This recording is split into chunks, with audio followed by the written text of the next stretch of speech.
नमस्कार दोस्तों।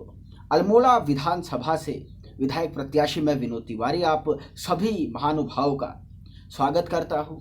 आज मेरे भूख हड़ताल का दूसरा दिन है, हंगर स्ट्राइक का दूसरा दिन है। यह ऑनलाइन हड़ताल है। इस हड़ताल के माध्यम से मैं अपने युवा भाई बहनों की आवाज़ उत्तराखंड की बहरी सरकार को सुनाना चाहता हूँ, जो कि फॉरेस्ट दरोगा में एसआईटी जांच करवाने को लेकर के है, और दूसरा जो पुलिस भर्ती परीक्षा में एज बढ़ाने को लेकर के है। और ऐसे में ये आज मेरी दूसरी दिन हड़ताल का है, दूसरे दिन मेरी भूख हड़ताल का है। कल भी हमने लाइव सेशन किया था, तो आप सभी लोगों से अपील है कि देखिए,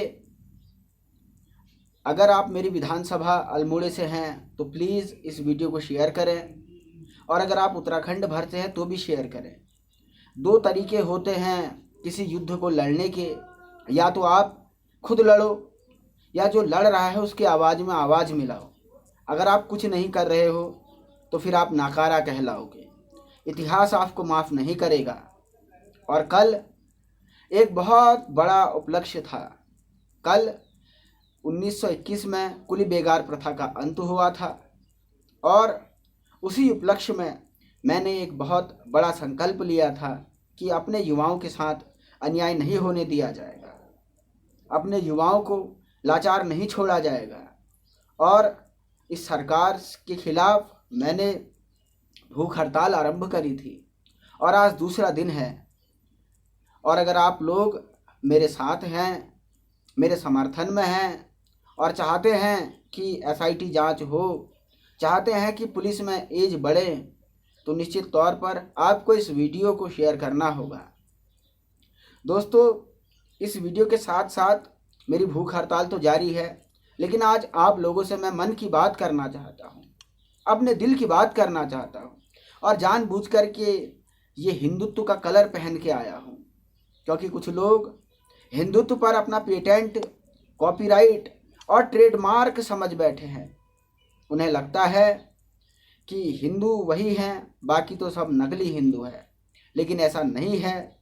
मैं आज 56 इंच का सीना ठोक के कहता हूँ, 56 इंच का सीना ठोक के कहता हूँ कि मैं हिंदू हूँ, और गर्व से कहता हूँ कि मैं हिंदू हूँ और हिंदुत्व का प्रतीक हूँ। दूसरी बात जो मैं अपने मन की बात कहना चाहता हूँ कि दोस्तों, मैंने जब अपना इलेक्शन कैंपेन शुरू किया, आप लोगों की आवाज़ उठाई, तो बहुत सारे लोग यूट्यूब पे कहते हैं कि सर आपके विचार अच्छे हैं, आपकी सोच नेक है, आप युवाओं की बात कर रहे। लेकिन जब उन्हीं लोगों से कहा गया कि आप ग्राउंड पे आइए, मेरे साथ रैलियां कीजिए, युवाओं को जगाइए, खासकर मैं अल्मोड़ा के लोगों से बात कर रहा हूँ जहाँ से मैं चुनाव लड़ रहा हूँ, तो बहुत कुछ ही लोग, गिनती भर लोग, मुट्ठी भर लोग ही सपोर्ट करने के लिए तैयार हुए। तो मैं आज आप लोगों से सवाल पूछना चाहता हूँ, आप लोगों से मैं प्रश्न पूछना चाहता हूँ कि आप वोट जब बीजेपी और कांग्रेस वालों को देंगे, जो 20-20 सालों से सरकार चलाते आए हैं, सरकारें किसी की भी रही हो, जम के पैसे बटोरने का खुला खेल, नंगा नाच चलते रहता है, और सालों सालों से आप इस नंगे नाच को देख रहे हैं, इस नंगे नाच के साक्षी हैं।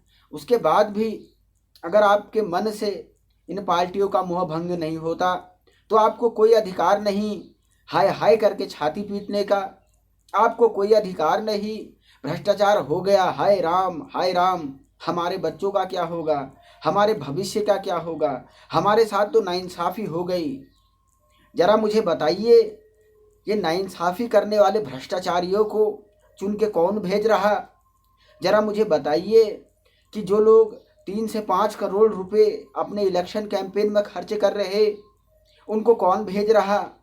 जो लोग आपको शाम को घुट्टी पिला रहे, शराब वितरण कर रहे, उन लोगों को कौन भेज रहा?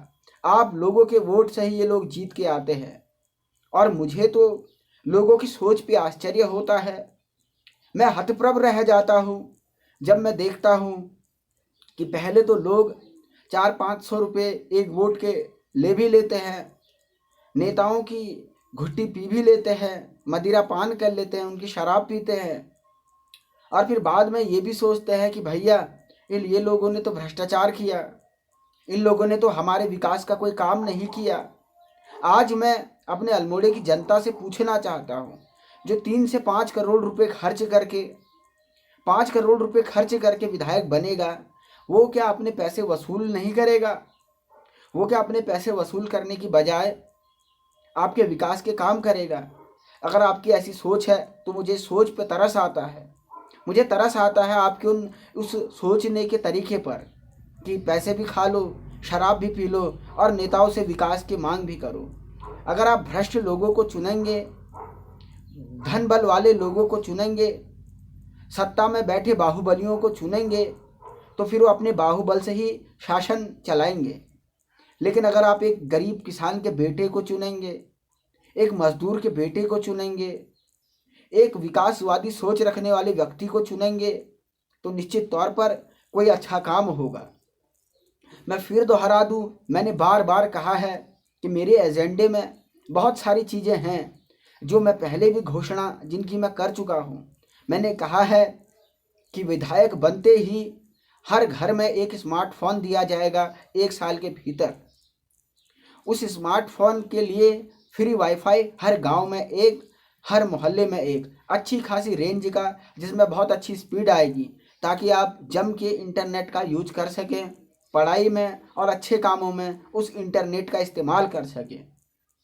मैंने बहुत साफ तौर पर अपनी रैलियों के माध्यम से कहा है कि किसी के जन्म हो जाए, किसी की मृत्यु हो जाए, किसी की शादी हो जाए, किसी की तबीयत खराब हो जाए, हर स्थिति में 10,000 रुपये आपको नगद सहायता राशि आपके मुसीबत के समय में मैं दूंगा, और नहीं दूंगा तो ये वीडियोस आप उठा के मुझे दिखाएं। मैंने बहुत साफ कहा है कि जो हमारे शहर की जो समस्या है, बंदरों की, आवारा कुत्तों की, आवारा गायों की, इनके लिए व्यापक तौर पर बाड़ों का इस्तेमाल किया जाएगा, बाड़ों का निर्माण किया जाएगा, जहाँ पर ये लोग आतंक नहीं मचा पाएंगे, वो अपनी ज़िंदगी जिएंगे, आप अपनी ज़िंदगी जिएंगे। मैंने अपने भाषणों में बहुत साफ तौर पर कहा है कि आज हम जब शहर में जाते हैं तो यहाँ पर शौचालयों की क्या हालत ख़राब है, क्या दुर्दशा उन शौचालयों की हुई है। तो 100 शौचालय जिसमें 50 महिलाएं और 50 पुरुष जो निःशुल्क और हाईटेक शौचालय होंगे, उनको लाने की मैंने घोषणा की है।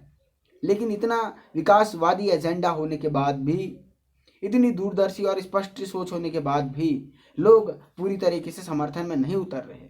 मैंने छात्रों के लिए बहुत साफ घोषणाएं की। मैंने कहा मैं जीतूं या मैं हारूं, निश्चित तौर पर 1000 छात्रों को पुलिस की फ्री भर्ती कोचिंग करवाई जाएगी और 1000 युवाओं को आर्मी की फ्री भर्ती कोचिंग करवाई जाएगी। ये विकासवादी एजेंडा नहीं तो और क्या है?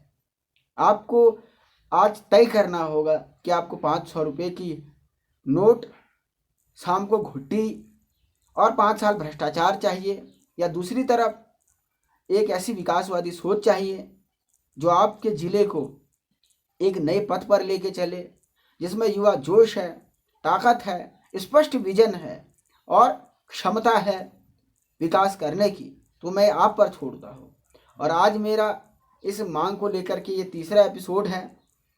आज मेरी भूख हड़ताल का 2रा दिवस है। तो आप लोगों से मैं यकीनी तौर पे ये अपेक्षा रखता हूँ, ये अपील करता हूँ कि आप इस वीडियो को अधिक से अधिक शेयर करें, क्योंकि मैं आपके बीच का हूँ और मेरे साथ ग्राउंड पर आइए, मैं बार बार अपील कर रहा हूँ, क्योंकि यही परिवर्तन का मौका है। फिर मत कहना धोखा है, क्योंकि अगर ये परिवर्तन इस बार नहीं हो पाया तो अगले 5 साल आपको फिर इस परिवर्तन के लिए रुकना होगा। युवा सोच की बात आप लोग करते हैं, युवा राजनीति की बात आप लोग करते हैं, लेकिन जब युवा को सत्ता के केंद्र में लाने की बात होती है तो आप लोग पीछे मत हटिए। इन सत्ताधीशों को ये तय करके दिखा दीजिए कि इस बार आप युवा सोच को लेके आएंगे, जो कि स्पष्ट विकास की बात करेंगे, न जाति, न मजहब, न धर्म, केवल सबका समान विकास और एक यूनिवर्सल अप्रोच लेकर के हम आगे चलने की बात करते हैं। और मैं आप सभी लोगों से फिर से अपील करता हूं कि प्लीज़ इस वीडियो को अल्मोड़े के हर घर घर में, उत्तराखंड के हर घर घर में पहुंचाइए, ताकि ये तय हो सके कि देहरादून में बैठे हुए सत्ता में विराजमान सत्ताधीशों के सिंहासन डोलने लगे। बहुत बहुत शुक्रिया। जय देवभूमि, जय उत्तराखंड, भारत माता की जय हो।